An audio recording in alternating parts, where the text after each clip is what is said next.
삼성전자가 차세대 대형 OLED 시장에 13조 원 규모의 투자 계획을 발표했습니다. 기존에 주력 생산하던 LCD는 중국에, 대형 OLED는 LG에 밀리는 상황에서 승부수를 던졌다는 평가입니다. 삼성의 계획과 현재 OLED 시장 판도 분석했습니다. 유동성 위기에 빠진 라임자산운용이 6,200억 원 규모 펀드의 환매 중지, 그러니까 투자자에게 당장 돈을 못 돌려주겠다고 선언했습니다. 업계 최고 사모펀드 운용사가 어쩌다 이런 상황이 됐고 투자자는 어떻게 되는 건지 자세히 알아봤습니다. 노령연금을 받기 위해 국민연금 보험료를 몰아서 내는 사람들이 최근 급증하고 있습니다. 한 번에 1억 원 이상을 내는 사람도 생길 정도로 인기를 끌고 있는데 장기 보험료를 감당할 수 있는 부자들만의 재테크 수단이 된 것 아니냐는 논란도 제기됐습니다. 한일 간 무역 분쟁이 여전한 가운데 내일 양국 대표단 20여 명이 참석하는 WTO 양자 협의가 개최됩니다. 양국 참석자도 과장급에서 국장급으로 올라가면서 극적 합의든 결렬이든 결론을 낼 시간이 다가오고 있다는 전망입니다.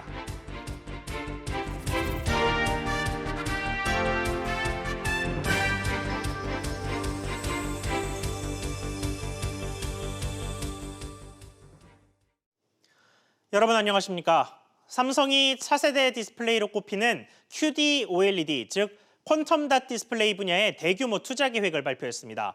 문재인 대통령도 기술 개발 등 지원을 약속했습니다. 세계 IT 업체들의 격전지로 꼽히는 디스플레이 시장에 지각 변동을 일으킬 만한 발표라는 평가가 나오는데 먼저 안지혜 기자가 삼성의 투자 계획 정리했습니다. 삼성 디스플레이가 대형 OLED에 대한 대규모 투자를 선언했습니다. 차세대 핵심 대형 디스플레이에만 13조 원 이상을 투자해 새로운 일자리를 만들고 우리 젊은이들에게 꿈과 희망을 주는 기업인의 소임을 다하겠습니다. 이를 위해 올해부터 기존 LCD 라인을 QD OLED, 퀀텀 닷으로 전환합니다. 오는 2021년부터 초기 생산을 시작하고 2025년까지는 퀀텀 닷 생산 라인 구축을 완료할 예정입니다. 회사 측은 이번 투자로 8만 개가 넘는 새로운 일자리가 생길 것으로 전망했습니다. 문재인 대통령은 디스플레이 생태계 조성과 또 기술 지원에 힘쓰겠다면서 화답했습니다. 우리는 세계 1위의 OLED 경쟁력을 바탕으로 차세대 디스플레이 시장도 선점해야 합니다. 정부는 이를 위해 향후 7년간 4천억 원의 대규모 예산을 차세대 디스플레이 기술 개발에 투자할 것입니다. 특히 이번 투자는 우리나라에 대한 일본의 수출 규제 100일을 앞둔 시점이라 의미를 더했습니다. 특정국 의존도가 높은 디스플레이 핵심 소재, 부품 장비의 자립화를 위한 중요한 계기가 될 것입니다. 중국의 추격을 뿌리치고 세계 디스플레이 1위를 수성하기 위해 기업과 정부가 승부수를 던졌습니다. SBS CNBC 안지혜입니다. 이로써 삼성의 대형 디스플레이도 LCD에서 OLED로 빠르게 전환될 것으로 예상됩니다. 그러면 이재용 삼성전자 부회장이 이 같은 대규모 투자를 결심한 배경은 뭔지 김현우 기자가 취재했습니다. 이번 대규모 투자는 삼성의 대형 디스플레이 전략이 OLED 시대로 옮겨갔다는 것을 의미합니다. 그동안 삼성은 스마트폰 등에 쓰이는 소형 부문 OLED 제품을 생산했습니다. 대형은 LCD에 퀀텀 필름을 덧붙인 QLED가 주축이었습니다. 하지만 중국이 LCD 시장을 장악하면서 우리 업체는 생산을 해도 판매가가 원가에도 못 미치는 상황을 맞았습니다. 정부 차원에서 밀고 있는 중국 업체와 경쟁이 불가능해진 겁니다. BOE 같은 경우에는 영업이익률이 지금 0.2%로 추정을 하고 있더라고요. 다른 기업들도 수익성이 되게 악화되는 상황이거든요. 정부의 보조금이 없으면 실질적으로는 영업 손실이 발생한 기업이 다수일 걸로 추정됩니다. 중국의 추격을 뿌리치기 위한 대책이 필요할 때 이재용 부회장은 미래 디스플레이에 대한 중요성을 강조했습니다. 이 부회장은 지난 8월 충남 아산 탕정 사업장을 찾아 LCD 사업이 어렵다고 해서 대형 디스플레이를 포기해서는 안 된다고 지적했습니다. 대안으로 신기술 개발을 강조했습니다. 이후 50일도 안 돼 이번에 똑같은 자리에서 OLED로의 전환과 대규모 투자를 선언했습니다. 세계 1위 자리를 지켜왔던 우리 디스플레이 산업이 삼성의 투자 결정으로 거대한 전환의 시대를 맞고 있습니다. SBS CNBC 김현우입니다. 자, 그렇다면 OLED 시장의 전망은 어떨까요? 또 우리 업체의 경쟁자는 누가 있을까요? 이 부분은 서주연 기자가 분석했습니다. 삼성과 LG가 OLED로 전환에 들어간 것은 미래 먹거리 확보를 위해 선택이 아닌 필수였다는 게 중론입니다. 원래대로 가야 되는 거는 당연하게 가야 되는데 그동안 삼성이 이제 언제 들어오냐 하는 것이 이제 굉장히 관건이었죠, 시장에서는. 시장 조사기관 IHS 마켓에 따르면 TV용 OLED 시장 점유율은 올해 8.3%, 26억 5,800만 달러에서 2024년 21.4%, 77억 6,200만 달러까지 상승할 것으로 전망됐습니다.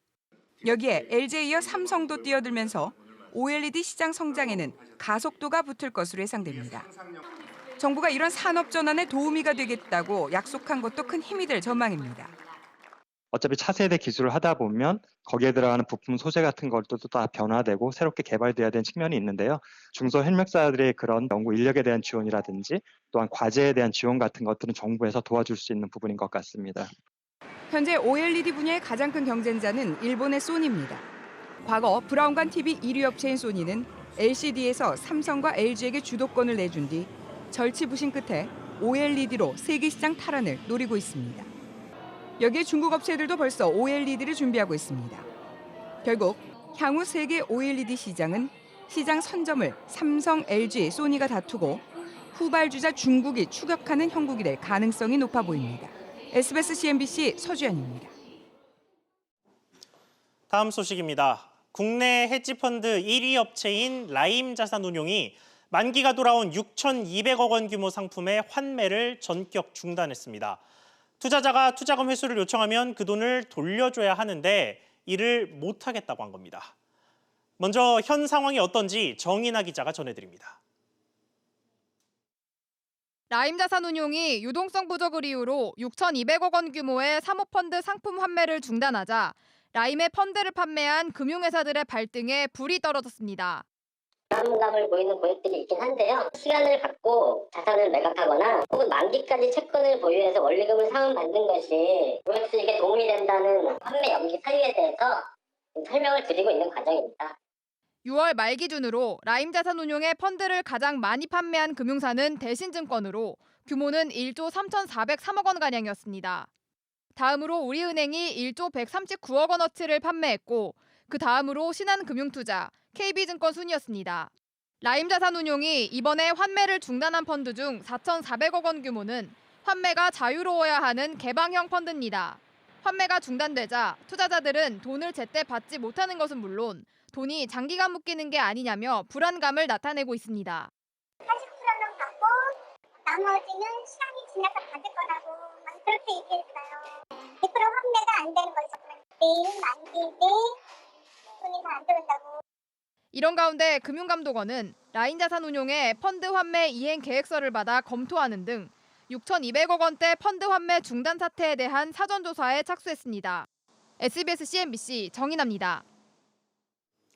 사모펀드 업계 1위로 5조 원 규모의 펀드 자금을 굴리는 라임자산운용이 어쩌다 고객 돈도 못 돌려주는 상황까지 오게 된 건지 취재기자와 그 근본 원인을 좀 따져보겠습니다. 박규준 기자 나왔습니다. 자, 박 기자. 예. 일단 이 어쩌다가 돈을 못 주겠다라는 선언까지 오게 된 건지 그 과정을 좀 짚어보죠. 네, 결론부터 말씀드리면 투자자들에게 이 수익금을 돌려줄 모펀드가 현재 유동성 위기에 처해 있기 때문입니다. 예. 이 라임자산운용은요 여러 개의 모펀드를 두고 이 자펀드에 투자를 받아서 이 사모서체 등의 여러 투자처에 돈을 굴리는 그런 구조인데요.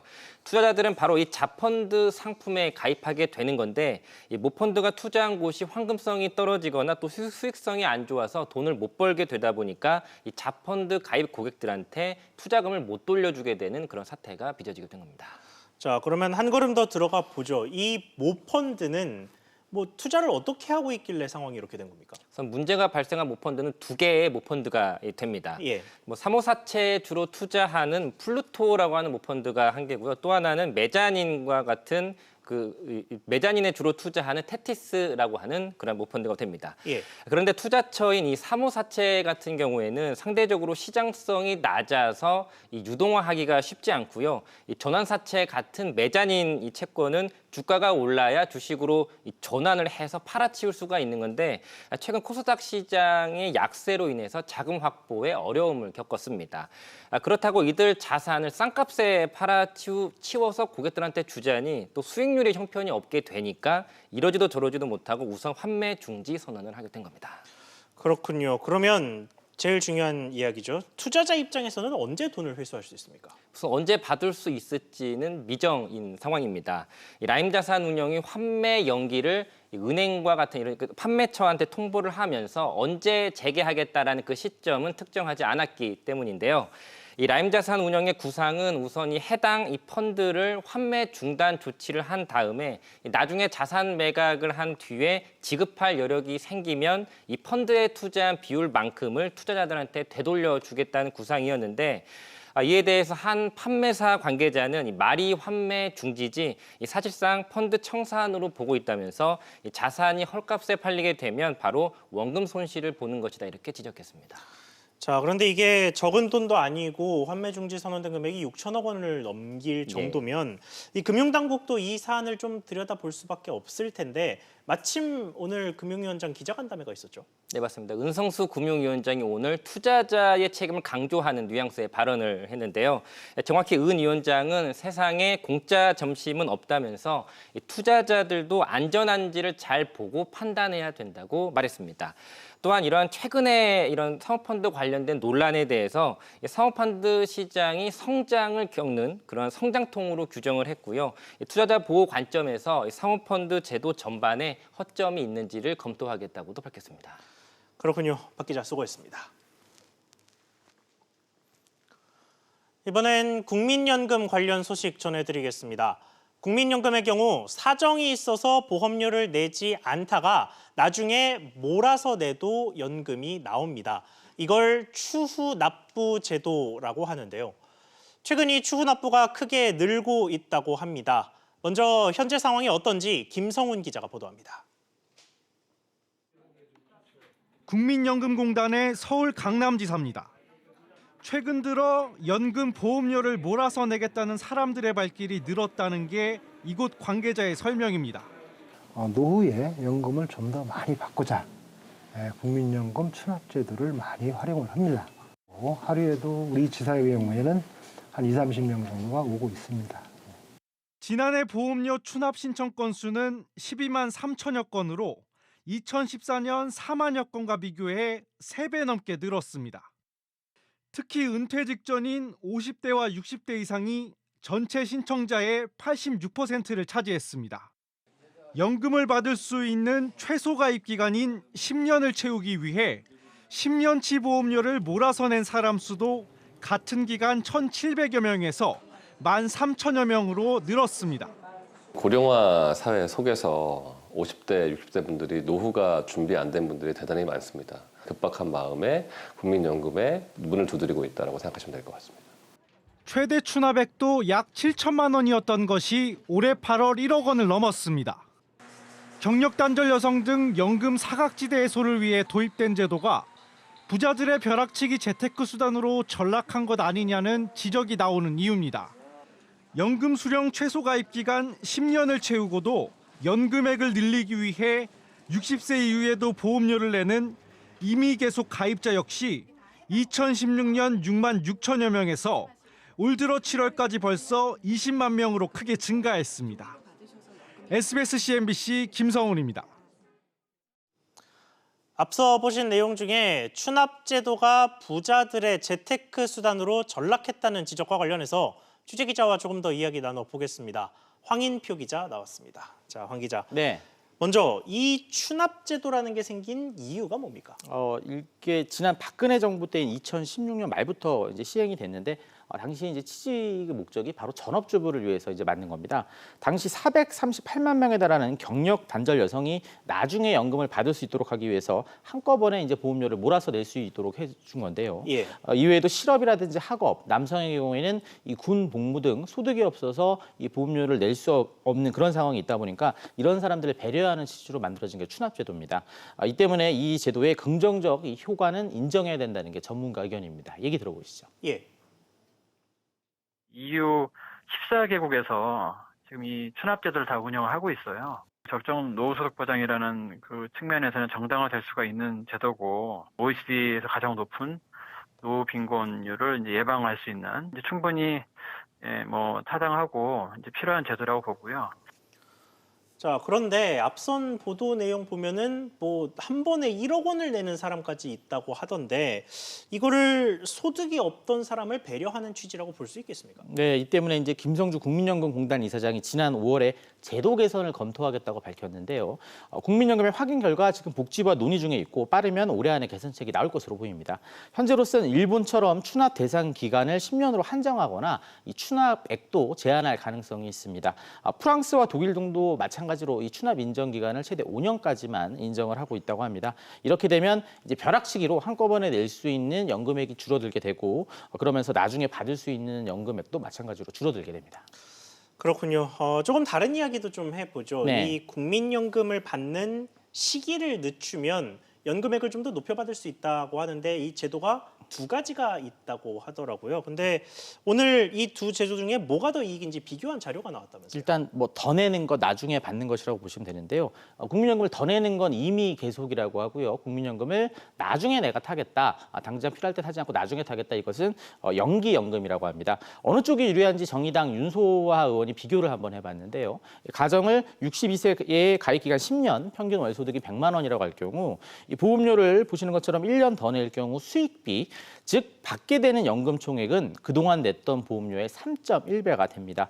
그런데 대신에 연기, 이제 오른쪽에 보시는 것처럼 1년 늦게 받겠다 이렇게 할 경우 수익비가 3.3배로 올라갑니다. 예. 1년간 보험료를 내지 않고 수령 시기만 늦췄기 때문에 연기가 임의 계속보다 수익성이 좋은 겁니다. 이런 결과는 월소득이 더 높아도 그리고 20년 가입하신 분에게도 마찬가지로 나타났습니다. 결론적으로 늦게 받을수록 좋다는 겁니다.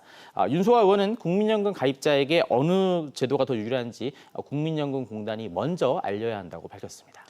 그렇군요. 황 기자 잘 들었습니다.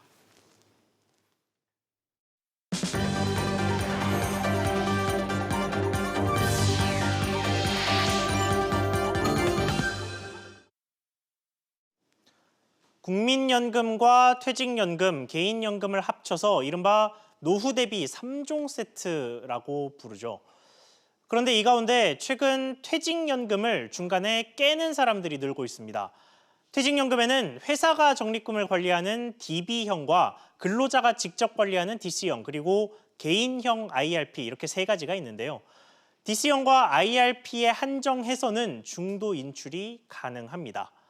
그렇다면 얼마나 많은 사람들이 어떤 이유로 퇴직연금을 깼을까요? 퇴직연금 중도 인출자는 지난 2015년에는 3만 명도 채 안 됐지만 바로 이듬해에 보시는 것처럼 4만 명을 넘어가더니 지난 2017년에는 5만 명을 다시 넘겼고 지난해에는 상반기만 따져봤을 때 3만 5천 명 정도를 기록했습니다. 단순 계산하면 지난해만 7만 명가량이 중도 인출을 선택했다는 거겠죠.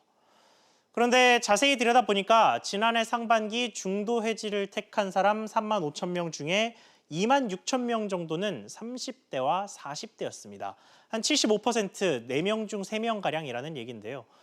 연금액이 많이 쌓인 장년층보다 대부분 젊은 층이 이 연금을 깼다는 얘기입니다. 그런데 퇴직연금은 깨고 싶다고 해서 무조건 돈을 뺄 수 있는 것도 아닙니다. 전세나 매매 등 부동산 관련 자금이 필요하거나 장기 요양 또 파산이나 개인회생 같은 사유가 있어야 이 퇴직연금을 인출할 수 있는데요. 그렇다면 3040 세대의 인출 사유는 뭐였을까요? 역시 집이었습니다.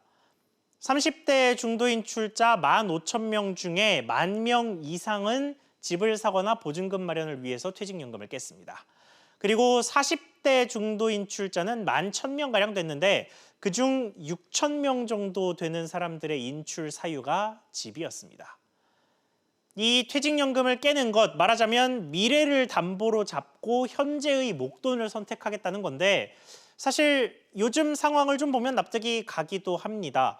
서울 아파트값은 지난해 1년간 8%나 올랐는데 퇴직연금 수익률은 1.01%, 적금만도 못한 기록을 세웠습니다.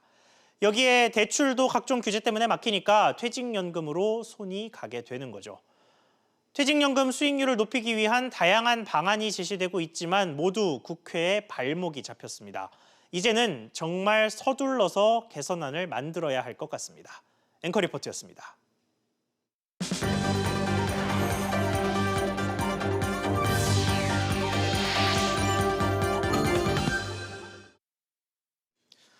우리나라 1위 렌털 업체인 웅진코웨이 매각 작업이 새 국면을 맞았습니다. 본입 차례 국내 최대 모바일 게임 업체인 넷마블이 깜짝 참여한 겁니다. 취재기자 연결해서 소식 알아보겠습니다. 오수영 기자. 네, 오수영입니다. 네, 오늘 웅진코웨이 본입 차례 마감이 됐는데 넷마블이 등장을 했습니다. 네, 그렇습니다. 지난 8월 예비 입찰에 참가하지 않았던 게임 업체 넷마블이 본입찰에 참여했습니다. 기존 후보들의 인수 의지가 낮다고 판단한 웅진그룹이 직접 넷마블에 접촉한 것으로 알려졌습니다. 이 게임 업체가 정수기 등 렌털 업체 인수에 나선 것은 좀 의외인데요. 넷마블은 왜 이번 인수전에 뛰어든 겁니까? 네, 넷마블은 신성장 동력을 확보하기 위해 인수전 참여를 결정했다고 밝혔습니다. 가정에 보급된 정수기 등 렌털 제품을 통한 시너지와 사업 영역 확대를 노린 것으로 풀이됩니다. 웅진코웨이는 실물 구독 경제 1위 기업으로 평가받고 있는데요. 이로써 웅진코웨이 매각은 당초 유력한 인수 후보로 꼽히던 SK네트워크스가 불참을 선언하면서 매각 무산 가능성까지 거론됐었지만 새로운 국면을 맞게 됐습니다. 자금 여력이 충분한 넷마블이 뛰어들면서 단숨에 유력 후보로 올라섰기 때문입니다. 매각 주관사인 한국투자증권은 인수 후보들이 제시한 가격 등을 검토해서 이르면 다음 주 초 우선 협상 대상자를 선정할 계획입니다. SBS CNBC 오수영입니다. 이번엔 국정감사 소식 하나 전해드리겠습니다. 오늘은 국세청 국감이 진행됐는데 신종 직업으로 부상한 유튜버가 도마 위에 올랐습니다. 취재기자 연결해 보겠습니다. 이한승 기자. 이게 국세청 국감이니까 아무래도 유튜버에 대한 과세나 탈세 같은 게 화두가 됐을 것 같은데요. 네, 맞습니다. 더불어민주당 김정우 의원에 따르면 국세청은 최근 1년간 고소득 유튜버 7명이 저지른 총 45억 원의 탈세를 적발하고 10억 원의 세금을 부과했습니다. 고소득 유튜버의 탈세 규모가 공개된 건 이번이 처음인데요. 일부 유튜버의 사례인 만큼 김현준 국세청장은 유튜버에 대한 세원 관리를 강화하겠다고 밝혔습니다. 유튜버 광고 수입의 경우 싱가포르의 구글 아시아 지사에서 외환으로 송금이 되는데 이 금액이 연간 $10,000를 넘을 때만 파악이 가능합니다. 해외에서 지급된 소득을 확인할 수 있는 방법은 사실상 이 방법뿐이기 때문에 김 청장은 연간 $10,000인 국외지급 소득 확인 기준을 낮추는 방안을 기획재정부와 협의하겠다고 밝혔습니다. 국감장에서 나온 또 다른 내용은 없었습니까? 네, 최근 국감마다 화두가 되고 있는 조국 법무부 장관을 둘러싼 의혹도 오늘 국세청 국감에서 나왔습니다. 야당 의원들은 조 장관의 부인인 정경심 교수의 세금 탈루 의혹과 차명 투자 의혹 등을 제기하며 세무조사를 실시해야 한다고 주장했습니다. 이에 김 청장은 세무조사 요청서는 관할청에서 사실관계를 검토 중이라며 검찰 수사 결과 등을 종합 검토해 관련 법과 규정 절차에 따라 적법하게 처리할 것이라고 말했습니다. SBS CNBC 이한승입니다. 일본이 우리나라를 상대로 수출 규제 조치를 시행한 지 내일이 100일째입니다. 이런 가운데 우리 정부와 일본이 세계무역기구 WTO 양자 협의를 내일 개최합니다. 오정인 기자가 보도합니다. 우리 정부가 일본을 WTO에 제소한 지 한 달 만에 스위스 제네바에서 양자 협의가 열립니다. 정부는 일본의 부당함을 지적할 예정입니다. 핵심 소재 3가지를 수출 규제한 것은 정치적 동기에 따른 차별이라는 겁니다. 사실상 수출 제한이 없다가 이번에 수출 제한이 조치가 생긴 거기 때문에 저희는 그게 WTO 협정상 문제된다고 보고 이에 따라 대응할 계획입니다. 협상 수준은 격상됐습니다. 실무진인 과장급에서 이루어지던 양자 협의에 책임자인 국장급이 주체로 나섭니다. 전향적인 결과가 도출될 수 있을지 관심이 모아지는 이유입니다. 하지만 낙관하기 어렵다는 관측도 있습니다. 양자 협의 단계에서 최근에 WTO 소송이 해결되는 비중이 굉장히 낮아져 있고 결실을 기대하기에는 좀 어렵지 않을까 하는 생각이 듭니다. 강제징용 해법을 둘러싼 양자 간의 입장차가 너무나 크기 때문에 WTO에서 제소 상황에서 한일 양국이 각자 양보할 가능성은 매우 낮다라고 봅니다. 이런 가운데 시점상 오는 22일 열리는 일왕 즉위식이 주목받고 있습니다. 이낙연 국무총리 참석이 검토되는 가운데 아베 신조 일본 총리와 회동 여부가 한일 갈등의 또 다른 분수령이 될 전망입니다. SBS CNBC 오정인입니다.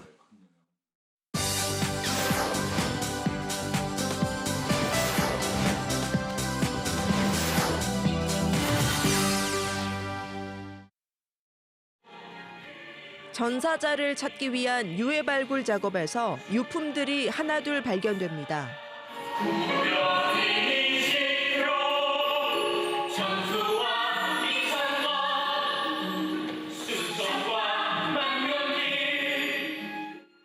전우의 유해를 찾기 위해 한평생을 바친 참전 용사의 이야기가 뮤지컬로 만들어집니다. 육군본부는 6.25 전쟁 50주년이던 지난 2000년부터 유해 발굴 사업을 진행하고 있습니다. 미수습 전사자 13만 3천여 명 가운데 만여 명만이 유족품으로 돌아갔습니다.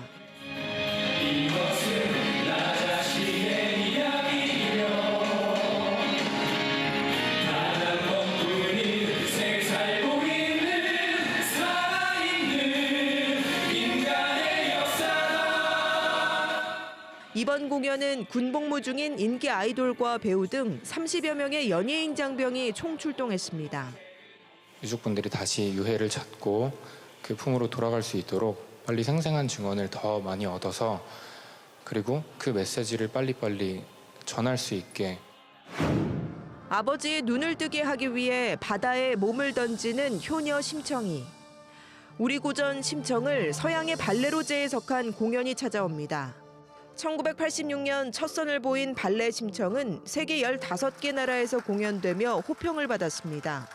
폭풍우가 몰아치는 인당수 선상과 화려한 용궁 등 실감나는 무대 연출이 드라마 발레의 진수를 보여줍니다. 호수 위에 거대하면서도 귀여운 캐릭터들이 둥둥 떠 있습니다.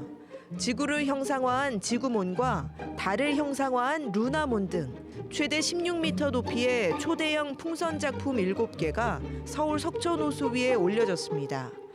인류의 달 착륙 50주년을 기념해 롯데와 아티스트 그룹 스티키 몬스터랩이 선보이는 공공미술 프로젝트입니다. 한밤에도 호숫가를 밝히는 작품들이 깊어가는 가을 시민들에게 즐거움을 선사합니다. SBS CNBC 윤선영입니다.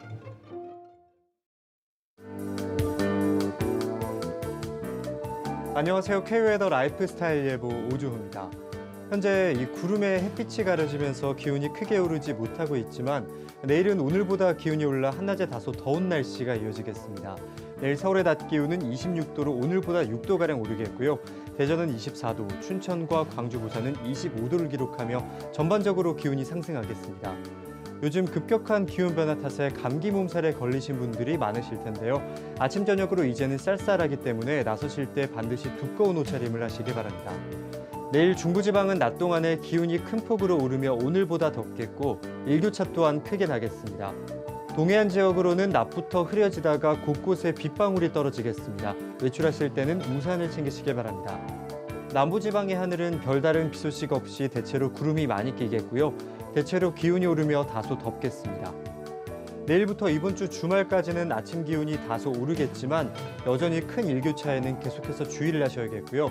다음 주 월요일부터는 낮 기온이 20도를 밑돌면서 이제 낮 기온 역시 점점 떨어질 것으로 전망됩니다. 날씨였습니다. 오늘 저희가 준비한 소식 여기까지입니다. 시청해주셔서 감사합니다.